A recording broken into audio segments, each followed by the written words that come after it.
America अपने आगे किसी भी देश को बढ़ते नहीं देखना चाहता है। वैसे आपको बता दें, जब पाकिस्तान और अमेरिका की दोस्ती बिल्कुल चरम पर थी, तब अमेरिका भारत को बिल्कुल भी पसंद नहीं करता था और भारत को किसी भी सेक्टर में बढ़ते हुए नहीं देखना चाहता था। ये वही अमेरिका है जिसने रूस को क्रायोजेनिक इंजन भारत को देने से मना कर दिया था और रूस के ऊपर बनाया गया दबाव उस वक्त काम भी कर गया था। पर अब भारत ने ऐसा क्या कर दिया है कि अमेरिका की DIA में हलचल मची हुई है। जानेंगे क्या है मामला। तो वहीं दूसरी तरफ आखिरकार सोया हुआ शेर जाग ही गया। पंजशीर ने कर दिया है ताबड़तोड़ हमला तालिबान के ऊपर। जानेंगे क्या है मामला। इसके अलावा बहुत कुछ, आइए जानते हैं इन खबरों को विस्तार। आखिर वही हुआ जिसका इंतजार था और जो होना निश्चित था। जिन लोगों ने तालिबान के कब्जे को देखा है, मतलब जब ये खबर चल रही थी तालिबान कब्जा कर रहा था, तब पंजशीर एक था जो उठकर सामने आया था तालिबान के खिलाफ। पंजशीर वो जगह है जिसे जीतना मुश्किल रहा है, आज तक कोई भी जीत नहीं पाया है। और उस वक्त तालिबान ने मदद ले ली थी, पाकिस्तानी वायुसेना ने तालिबान को मदद दे दी थी और पंजशीर पर फाइटर जेट ने हमले कर दिए थे। लेकिन वहाँ भी एक बड़ी इंटरेस्टिंग कहानी हुई थी। जब पाकिस्तानी वायुसेना हमले कर रही थी, तब नीचे जब तालिबानी लड़ाके काफी सारे जमा हो गए, तो के पाकिस्तानी वायुसेना को कथित तौर पर काउंटर करने के लिए किसी देश की वायुसेना भी उतरी थी। और ये वायुसेना सुबह के 3-4 बजे उतरी थी, जिसने बड़ी संख्या में पंजशीर के आगे जमा हुए आतंकियों को, तालिबानियों को ऊपर का रास्ता दिखला दिया था। हालांकि किस देश की ये वायुसेना थी, ये निकल कर सामने नहीं आई। उस वक्त भारत ने बहुत कोशिश की थी कि तालिबान के खिलाफ पंजशीर और जो बाकी देशों की रूस के साथ मिलकर एक समझौता हुआ था, उस समझौते के तहत यहाँ पर नॉर्दर्न अलायंस को जिंदा रखा जाए। नॉर्दर्न अलायंस का मुख्य पार्ट ही है पंजशीर। पर उस वक्त रूस पीछे हट गया और बाद में पंजशीर का किला तालिबान के अनुसार ढह गया। लेकिन उस वक्त भी ये बातें आई थी कई एक्सपर्ट की तरफ से कि तालिबान जो दावा कर रहा है कि उसने पंजशीर पर कब्जा कर लिया है, ये दावा झूठा है। पंजशीर पर कब्जा करना आसान नहीं है। पंजशीर से सोवियत संघ की सेना वापस लौट चुकी है, फिर इस पंजशीर पर कब्जा नहीं किया जा सका है। बात दरअसल ये है कि पंजशीर पहाड़ों और कंदराओं से बना हुआ है। यहाँ पर पूर्ण रूप से कब्जा जमाना बिल्कुल नामुमकिन है। शाह अहमद का ये गढ़ आज तक अजेय रहा है, इसलिए इसे कहा गया कि ये अजेय है, इसको जीता नहीं जा सका है। लेकिन हाँ, कुछ दिनों के लिए पंजशीर शांत जरूर हो गया। पंजशीर शांत होकर अपनी चीजें इकट्ठा करने लगा, अपने हथियार इकट्ठा करने लगा, जो कहीं न कहीं खत्म हो चुके थे, तबाह हो चुके थे। और कहा यह जा रहा है कि पंजशीर नॉर्दर्न अलायंस को फिर से जिंदा करने के काम पर लग गया और इसका असर अब देखने को मिल रहा है, जब तालिबान को सबसे बड़ा झटका लगा है और अफगानिस्तान की पंजशीर घाटी में एक बार फिर से जंग शुरू हो गई है। और आपको बता दें, इस बार तालिबान के दर्जनों आतंकी ऊपर चले गए। ताजिक नेता अहमद मसूद के समर्थकों ने दर्जनों आतंकियों को ऊपर भेज दिया है और 3 बड़े जिलों पर वापस से कब्जा कर लिया है। अब इन्होंने इसके लिए खास रणनीति अपनाई है और वो रणनीति क्या है? पंजशीर के शेर कहे जाने वाले अहमद मसूद की एक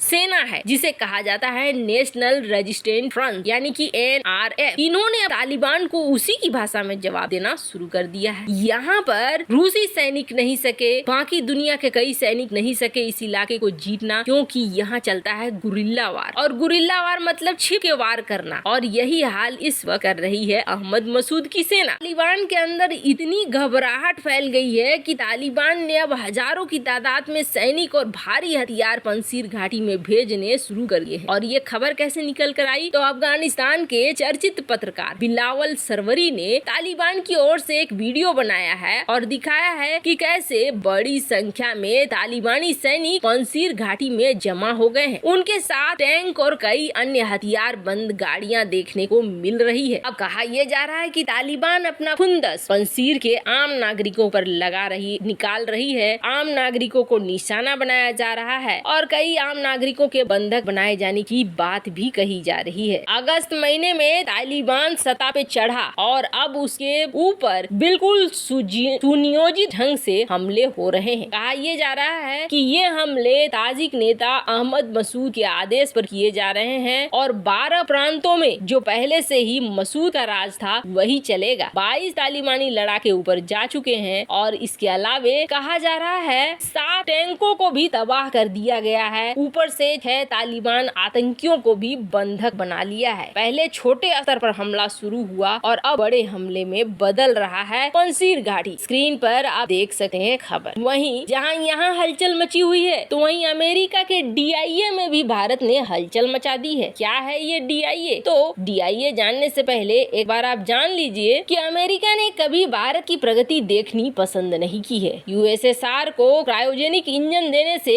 अमेरिका ने मना कर दिया था और USSR भी उस वक्त दबाव में आ गया था। लेकिन ये भी सच है कि बाद में USSR और रूस ने भारत की बहुत मदद की स्पेस के क्षेत्र में भी, अंतरिक्ष के क्षेत्र में भी आगे बढ़ने में। पर अब युग आया है जो अंतरिक्ष का ही युग होगा और आने वाले समय में आप देखेंगे युद्ध भी होगा तो अंतरिक्ष में ही युद्ध होगा। ऐसे में अंतरिक्ष की तरफ बढ़त बनाए रखना हर देश के लिए बेहद जरूरी हो गया है। हाल के दिनों में आपने देखा होगा लगातार चीन परीक्षण पे परीक्षण किए जा रहा है, अपनी सैटेलाइट को भेजे जा रहा है अंतरिक्ष में। कोई तो बड़ा कारण होगा ही। वैसा ही रूस भी कर रहा है, वैसा ही अमेरिका भी खुद कर रहा है। लेकिन भारत ऐसा करे ये इनसे बर्दाश्त नहीं होता है। अब हो ये रहा है भारत 5 क्षेत्रों में अपना काम बढ़ा रहा है। एक तो स्पाइंग कैपेबिलिटी यानी जासूसी तंत्र में, एंटी सैटेलाइट बनाने में और सैटेलाइट डिस्ट्रक्शन कैपेबिलिटी हासिल करने में, यानी कि सैटेलाइट को तबाह करने की शक्ति हासिल करने में और बहुत लॉन्ग रेंज की इलेक्ट्रॉनिक वारफेयर सिस्टम बनाने में, तो वहीं energy weapon capable space station बनाने में। ये 5-6 पॉइंट है जिसपे भारत लगातार काम कर रहा है और जैसे ही ये काम खत्म होता है समझ लीजिए भारत के हाथ में महाशक्ति आ जाएगी। अब इसी को लेकर USA की डिफेंस इंटेलिजेंस एजेंसी है DIA, यहाँ पर हलचल मचा हुआ है और ये कह रहे हैं कि भारत ने स्पेस में अपने एसेट्स यूज करने और कई ऐसी कैपेबिलिटीज हासिल करनी शुरू कर दी है। ऑफेंसिव का मतलब ये हो गया आक्रामक है, मतलब रक्षात्मक नहीं बल्कि आक्रामक। पर सबसे बड़ा सवाल ये उठता है कि जब सारे देश कर रहे हैं तो भारत भी ऐसा कर रहा है, इतनी मिर्ची अमेरिका को क्यों लग रही है? वैसे इस मामले में आपकी क्या राय है? कमेंट कर जरूर बताएं। जल्द मिलते हैं अगले वीडियो में नई खबर के साथ।